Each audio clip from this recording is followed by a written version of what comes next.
चलिए बेटा, question number 11, 12, 13, 14 देखना है हमें। ठीक है, सो हमें ये प्रूव करना है कि a plus A T is symmetric and a minus A T is skew symmetric matrix where a is given this way. देखिए, इस एग्जाम्पल के अंदर एक बहुत इंपॉर्टेंट प्रॉपर्टी बताई गई है जो डिटेल में नहीं है। मतलब डिटेल क्या नहीं है, यहाँ पर आपको बाय ऑब्जर्वेशन ये पहचानना होगा, लेकिन मैं आपको बता देता हूँ। देखो, यहाँ पर ये प्रूव करने के लिए कहा गया है कि कोई भी एक मैट्रिक्स और उसका ट्रांसपोज, उसका अगर आप एडिशन करते हो तो वो सिमेट्रिक आता है और उसका सब्ट्रैक्शन करते हो तो स्क्यू सिमेट्रिक आता है। ये किसी भी मैट्रिक्स के लिए लागू नहीं होता, ये सिर्फ स्क्वायर मैट्रिक्स के लिए लागू होता है, इसको ध्यान में रखना है। अगर आपके पास स्क्वायर मैट्रिक्स दिया है तो उस मैट्रिक्स का आप ट्रांसपोज देंगे और उन दोनों का एडिशन करेंगे तो आपको सिमेट्रिक मैट्रिक्स मिलेगा, और अगर आप सब्ट्रैक्शन करेंगे तो स्क्यू सिमेट्रिक मिलेगा। इस बात को ध्यान में रखना है, ठीक है। तो इसके पहले जो प्रॉपर्टी हमने देखी थी वो स्क्यू सिमेट्रिक के लिए थी कि अगर दिया गया मैट्रिक्स स्क्यू सिमेट्रिक है तो उसका ट्रांसपोज और वो खुद उनका एडिशन जीरो मैट्रिक्स आएगा। लेकिन अब क्या दे रखा है कि कोई भी स्क्वायर मैट्रिक्स दिया हुआ रहे तो उस मैट्रिक्स का ट्रांसपोज अगर आप लेंगे और उन दोनों का एडिशन करेंगे तो वो आएगा सिमेट्रिक, और उन दोनों का सब्ट्रैक्शन करेंगे तो आएगा स्क्यू सिमेट्रिक। आप खुद इन दोनों के ऊपर वो अप्लाई करके वेरीफाई करके देख सकते हो। मैं करके नहीं बताऊंगा क्योंकि सिंपल सी बात है, ए दिया है उसका ट्रांसफर लेना है, उनका एडिशन करना है और देखना है सिमेट्रिक आता है कि नहीं। ए दिया है उसका ट्रांसफर लेना है, ए में से ए टी को सब्ट्रैक्ट करना है, देखना है स्क्यू सिमेट्रिक आता है कि नहीं। वो तो आने ही वाला है, लेकिन इस प्रॉपर्टी को अच्छे से ध्यान में रखो कि अगर कोई मैट्रिक्स स्क्वायर मैट्रिक्स है तो उसके ट्रांसपोज को उसके अंदर ऐड करने के बाद आपको सिमेट्रिक मैट्रिक्स मिलेगा और उसके ट्रांसपोज को उसमें से सब्ट्रैक्ट करने के बाद स्क्यू सिमेट्रिक मिलेगा। बहुत इंपॉर्टेंट प्रॉपर्टी है, इसको वेरीफाई करके रखना। ये एग्जाम्पल से इस मैट्रिसेस के साथ में ये प्रॉपर्टी वेरीफाई करके देखो तो दिमाग में भी बैठ जाएगी। नेक्स्ट जो प्रॉपर्टी दी, नेक्स्ट जो क्वेश्चन दिया है वो इसी के कॉन्सिक्वेंसेस के ऊपर डिपेंडेंट है। अगर मान लीजिए कोई स्क्वायर मैट्रिक्स दिया है और उस स्क्वायर मैट्रिक्स का उसके ट्रांसपोज के साथ में एडिशन करने के बाद में आपको सिमेट्रिक मैट्रिक्स मिल रहा है और उसके ट्रांसपोज को उसमें से सब्ट्रैक्ट करने के बाद आपको स्क्यू सिमेट्रिक मिल रहा है, तो क्वेश्चन ऐसे पूछा जा सकता है जो यहाँ पर पूछा है कि express the following matrices as the sum of a symmetric and skew symmetric matrix. मतलब आपको नीचे कोई भी एक स्क्वायर मैट्रिक्स दिया रहेगा और आपको ये कहा जाएगा कि भैया आप उस दिए हुए स्क्वायर मैट्रिक्स को आप किसी दो सिमेट्रिक और स्क्यू सिमेट्रिक मैट्रिक्स के addition, symmetric plus skew symmetric, समझ रहे हो क्या बोल रहा हूं मैं। आपको एक स्क्वायर मैट्रिक्स दिया है और आपको इसको लिखना है, इसको रिप्रेजेंट करना है in terms of addition of symmetric and skew symmetric matrix. तो ये कैसे करेंगे आप, मतलब हमारे थोड़ी ना खौफ में आने वाला है कि यहाँ पर ऐसे मैट्रिक्स लिखो ऐसे लिखो ताकि दोनों का एडिशन ये बन जाएगा। तो इसके लिए ऊपर के प्रॉपर्टी काम में आती है क्या, कि अगर मान लीजिए आपको कोई भी एक स्क्वायर मैट्रिक्स दिया है और उस मैट्रिक्स को आपको रिप्रेजेंट करना है in terms of addition of symmetric and skew symmetric matrix, तो आपके पास प्रॉपर्टी है कि जो भी मैट्रिक्स दिया है स्क्वायर मैट्रिक्स, अगर वो स्क्वायर मैट्रिक्स है तो उसके ट्रांसपोज के साथ में उसका एडिशन करेंगे तो आपको मिलेगा सिमेट्रिक मैट्रिक्स।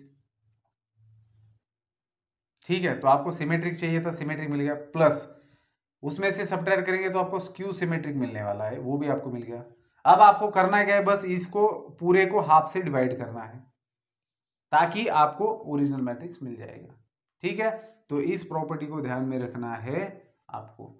ये हाफ आप सेपरेटली भी लिख सकते हो कुछ इस प्रकार से, ऐसे भी लिखा जा सकता है। तो क्या समझे, अब इस प्रॉपर्टी को देखिए मैं अप्लाई करता हूं क्वेश्चन नंबर 12 के अंदर। सो क्वेश्चन नंबर 12 है हमारे पास कि express the following matrices as the sum of a symmetric and skew symmetric matrix. जैसे मान लीजिए इसको हम ए बोलेंगे, पहला वाला जो मैट्रिक्स दिया है 4 -2 3 -5। अब इस मैट्रिक्स को आपको सिमेट्रिक एंड स्क्यू सिमेट्रिक के एडिशन के फॉर्म में लिखना है। तो आपको पता है कि इसका ट्रांसपोज क्या आता है, इसका ट्रांसपोज क्या आएगा 4 -2 3 -5। ठीक है, ये इसका ट्रांसपोज है। तो इन दोनों का एडिशन अगर आप करेंगे तो बेटा आपको मैट्रिक्स मिलेगा 4 + 4 8 + 1 1 -10। तो ये है सिमेट्रिक मैट्रिक्स। ठीक है, अब आपको क्या करना है, इसका हाफ लेना है a + at। तो हाफ लेंगे तो क्या मिलेगा आपको, हाफ से मल्टीप्लाई करेंगे तो 4 1/2 1/2 -5। सो this is also symmetric. Symmetric के लिए क्या होना है, डायगोनल एलिमेंट कुछ भी हो सकते हैं लेकिन नॉन डायगोनल एलिमेंट मैच करने चाहिए। तो ये हाफ ऑफ a प्लस 80 मिल गया। अब a माइनस 80 निकालना है। सो a minus 80, 4 minus 4 0, minus 2 minus 3 minus 5, 3 plus 2 5 and minus 5 plus 5 0। सो ये आ गया स्क्यू सिमेट्रिक, डायगोनल एलिमेंट 0, बाकी के ऑपोजिट रहेंगे। So this is a skew symmetric. Okay, so we हमें क्या दिखाना था बेटा, दिया गया स्क्वायर मैट्रिक्स जो है उसको हमें सिमेट्रिक और स्क्यू सिमेट्रिक के एडिशन के फॉर्म में लिखना है। अब इसको हमें हाफ से डिवाइड करना है, ठीक है। सो आपको 0 0 यहाँ पर मिलेगा, यहाँ पर मिलेगा -5/2, यहाँ पर मिलेगा 5/2। तो अब आप देयरफॉर आप a को लिख सकते हो, a is equal to half, मैंने जो आपको बताया half of a plus 80 plus half of a minus 80, ठीक है। तो हाफ ऑफ a प्लस 80 क्या है आपके पास, ये दिया हुआ है 4 1/2 minus 5 plus half of a minus t क्या दिया है, ये वाला दिया है। तो आप गौर से देखिए इन दोनों की तरफ, देखिए ये सिमेट्रिक है और ये स्क्यू सिमेट्रिक है, ये दिया गया मैट्रिक्स था। तो आपने दिए गए मैट्रिक्स को सिमेट्रिक और स्क्यू सिमेट्रिक के एडिशन के फॉर्म में लिखा है इस प्रकार से। तो ये इंपॉर्टेंट प्रॉपर्टी, इसको ध्यान में रखना। नेक्स्ट क्वेश्चन नंबर 13 के अंदर भी दी गई प्रॉपर्टी इंपॉर्टेंट है और वो क्या बताती है, देखिए अगर आपके पास दो मैट्रिक्स दिए हैं और आप उनका मल्टीप्लीकेशन करते हो, A and B are two matrices that we have given, और अगर आप इन दोनों का मल्टीप्लीकेशन करके उसका ट्रांसपोज लेते हो, देखो मैं क्या कह रहा हूँ, आपको इन दोनों का मल्टीप्लीकेशन करना है, जो रिजल्टेंट मैट्रिक्स आएगा उसका ट्रांसपोज लेना है।